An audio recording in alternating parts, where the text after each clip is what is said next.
पिछले 15 सालों से ये बेचारे डेली प्रोटेस्ट कर रहे हैं रेगुलराइजेशन के लिए, जो बड़ा अन्याय है। जो सरकारें आती हैं मतलब सब की सब जो है अंधी और बहरी सरकारें हैं, एक बड़ा नाइंसाफ़ी का है। जब भी प्रोटेस्ट करते हैं ये लोग इस उम्मीद के साथ करते हैं कि शायद आज सरकार को कानून में कोई न कोई बात पहुंचे और वो शायद कोई असरअंदाज हो और वो उस पर कोई पॉलिसी बनाना मुरतब करे। लेकिन आज तक कोई मतलब लास्ट पे ये नहीं रहा। लेकिन बड़ी जो है ताख़ीर के बाद एक सरकार अमल में आई जिसको लोगों ने एक बड़ा प्यार दिया, एक मेजॉरिटी वोट दिया और सपोर्ट दिया, एक बड़े नंबर्स उसने हासिल किए। और उन नंबर्स के हासिल करने के बाद जब कल पीपल्स डेमोक्रेटिक पार्टी के वहीद परा साहब ने एक बिल पेश किया, हालांकि वो कमिटमेंट बिल हुआ था, हालांकि जिस तरह से इन्होंने राज्यसभा में वोट दिया था और उसमें फारूक साहब की और महबूबा मुफ्ती साहिबा की बाज़ाब्ता तौर से एग्रीमेंट हुआ था कि अगर आप ये दो बिल लाएंगे तो हम इनको पास करेंगे, लेकिन आप हमें वोट दीजिए। ये तो उमर साहब की जो सरकार है, फारूक साहब की जो सरकार है, नेशनल कॉन्फ्रेंस जो है, वो हर वादे से मुकर रही है और लोगों को बेवकूफ़ बना रही है, लोगों को जो है उनके जज्बात के साथ खिलवाड़ कर रही है। लेकिन कल जब बिल रिजेक्ट कर दिए वहाँ पर लाया गया असेंबली में, तो उमर साहब ने एक अपनी ही नई कहानी गढ़ करके बताया कि हम इस बिल को रिजेक्ट करते हैं, जिसमें लैंड सिक्योरिटी का बिल था और सबसे बड़ी बात ये थी कि डेली वेजेस के इशू को लेकर के जो मसला था, इस बिल को रिजेक्ट कर दिया गया। और इस तरह से इस मुतकब्बिर अंदाज में उमर साहब ने कहा कि उसने कहा कि मैं इस बिल को रिजेक्ट करता हूँ, एक नई जो कमेटी कंस्टिट्यूट करते हैं। हालांकि इससे पहले भी कई ज़्यादा कमेटियाँ जो है कंस्टिट्यूट की गई है और इन कमेटियों की रिपोर्ट अभी तक हमें समझ नहीं आती है किस जिन ने खा ली, किस दफ्तर में चली गई, किस गाय ने वो दफ्तर खा लिया। तो उसी चीज़ को लेकर के आज पूरी स्टेट में जो है एक कोहराम मचा हुआ है, तशवीश है डेली वेजर्स तबके के अंदर। तो उस ज़िमन में यहाँ गूल की जो डेली वेजर्स जो लीडर्स हैं, इन सारे लोगों ने एक ऑर्गेनाइज़ किया, सारे लोगों ने खासकर से जल शक्ति डिपार्टमेंट के लोगों ने यहाँ पर एक प्रोटेस्ट किया और उसमें सरकार से हमारी पुरजोर यही अपील रहेगी कि आप इस मसले को फुल फोर जो है हल कर दीजिए और यहाँ के जो लोग हैं जो जम्मू कश्मीर में डेली वेजर्स हैं, पीएचई डेली वेजर्स हैं, इनको पूरी तौर से रेगुलर किया जाए। और अगर आपने रेगुलर नहीं किया तो ये स्टेट लेवल पर एक बड़ा आंदोलन, एक बड़े इनकलाब की सूरत इख्तियार करेगा। और ये उस वक्त ये सिर्फ खाली डेली वेजर्स नहीं होंगे, बल्कि जनता, एक एक कौम का एक एक फर्द इनके साथ होगा, क्योंकि ये हमारे कौम के लोग हैं और इसको एक आपको संभालना मुश्किल हो जाएगा। लिहाजा आप जो कुर्सी पर बैठ करके ये सोच रहे हैं कि हम शायद सारी ज़िंदगी इसी कुर्सी पर बैठेंगे, आपको गलतफहमी है, क्योंकि आपको कुर्सी पर बिठाने वाले यही गरीब लोग हैं, यही तबका है।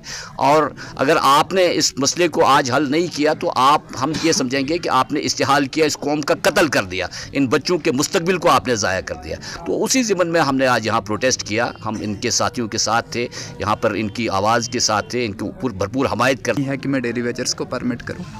वो डेली वेजर्स को परमिट करने का बिल असेंबली से पास करें और लेफ्टिनेंट गवर्नर को भेजें, तब तो बात होगी ना कि नेशनल कॉन्फ्रेंस की कमज़ोरी की वजह से डेली वेजर की परमानेंट पॉलिसी जो है वो नहीं रुकी। वो अपनी तनख्वाह का बिल पास कर लेते हैं, वो और जो दूसरे उनके घरेलू मामलात के बिल होते हैं, अपने गाड़ियों के बिल उनके पास हो जाते हैं। अब वो उनके पास एमएलए भी इतने हैं कि राज्यसभा में जब उनने अपने आदमी को भेजना था तो उनने 58 वोट डलवाए, कहीं 57 वोट डलवाए। अब जिसको हराना था अपने आदमी को, उसको भी हरा दिया उन्होंने, वो भी उनने खेल दिया। लेकिन इन बेचारे लोगों के लिए, आम आदमी के लिए, गरीब आदमी के लिए खास करके मैं बोलूँगा, आपका फ्रंट लाइन वॉरियर है डेली वेजर किसी भी डिपार्टमेंट का। और पीएचई का डेली वेजर तो आपकी पाइप में अगर साकट हिलता है कहीं, वो भी डेली वेजर ही आके बेचारा ठीक करके देता। क्या गुनाह है इनका? इन्होंने आपको वोट दिया था, किस लिए? इसलिए नहीं कि आप बड़े नेक आदमी थे, इसलिए कि इनके साथ पिछले 5 साल जुल्म हुआ था। इनको लगा कि हो सकता है ये लोग अब हमारी मदद करेंगे, लेकिन आप अपने हर वादे से मुकर रहे हो। मैं नेशनल कॉन्फ्रेंस की मकामी क़यादत को बोलूँगा, देखो ये मसला सबसे ज़्यादा उन लोगों के लिए है जिन्होंने दोबारा इलेक्शन लड़ना है। आपको लोग फिर गाँव में घुसने नहीं देंगे, इसलिए अपनी क़यादत से बात करके इन लोगों का मसला हल करवा के इनका डेली वेजर्स की परमानेंट पॉलिसी का बिल इसी असेंबली सेशन जो चल रहा है आज, इसी असेंबली सेशन में पास करके इनकी एक रेगुलराइजेशन पॉलिसी जो है बाज़ाब्ता बनाई जाए। और ये जो कमेटियाँ बनाते हो, ये बहलाने वाली चीज़ें हैं। जम्मू कश्मीर का आदमी इतना भी बेवकूफ़ नहीं है कि उसको आपकी कमेटी बनाने का मकसद समझ नहीं आए।